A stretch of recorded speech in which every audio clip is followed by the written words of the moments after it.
Hello, কেমন আছেন সবাই? আশা করছি সবাই খুব ভালো আছেন। আমরাও ভালো আছি। সুন্দর একটি দিনের ছোট, ছোট কিছু কাজের অংশ নিয়ে আজকের ব্লগটি সাজানো। আশা করছি আজকের ব্লগটি আপনাদের কাছে ভালো লাগবে। আমার বোন ভাগ্নিদের নিয়ে যে মন্দিরে ঘুরতে গিয়েছিলাম, সেখান থেকে এই গাছের ডালগুলো আমি নিয়ে আসছিলাম। এনে পানিতে রেখে দিয়েছি। টবে প্রেস করা হয়নি সময় সুযোগের অভাবে।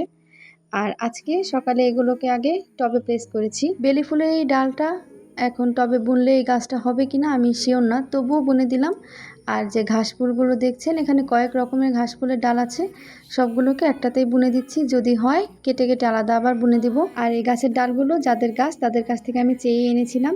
গতকাল আর আজকে 2 দিনই প্রচুর আকাশে মেঘ আর অনেক বাতাস, তবে ঝুম বৃষ্টি হয় না, মেঘগুলো বাতাসের সাথে উড়ে চলে যায়। আর এমন ঠান্ডা ওয়েদারে কাজ করতে তেমন একটা কষ্ট হয় না।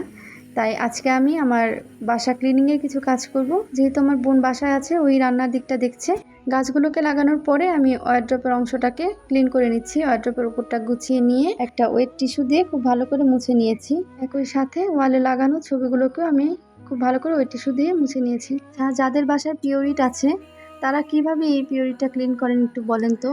আমার কাছে বহুত প্যারার কাজ লাগে এই পিওরিটটা ক্লিন করা।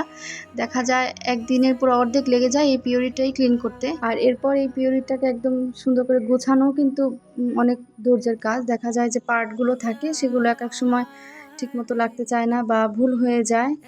এগুলো অনেক সময় সাপেক্ষর ব্যাপার। আর আমি আজকে পিওরিটের কিটটাও পরিবর্তন করেছি, যার কারণে পিওরিটের এই অংশগুলো আমি খুব ভালো করে ধুয়ে আগে রোদে শুকাতে দিয়েছিলাম। খুব ভালো করে শুকানোর পরে আমি সন্ধ্যার দিকে এটাকে গুছিয়ে নিয়েছি। আর যেহেতু রান্নার দায়িত্ব আমার বড় বোন ছিল, রান্নার কোনো ক্লিপ আমি তেমন নিতে পারিনি।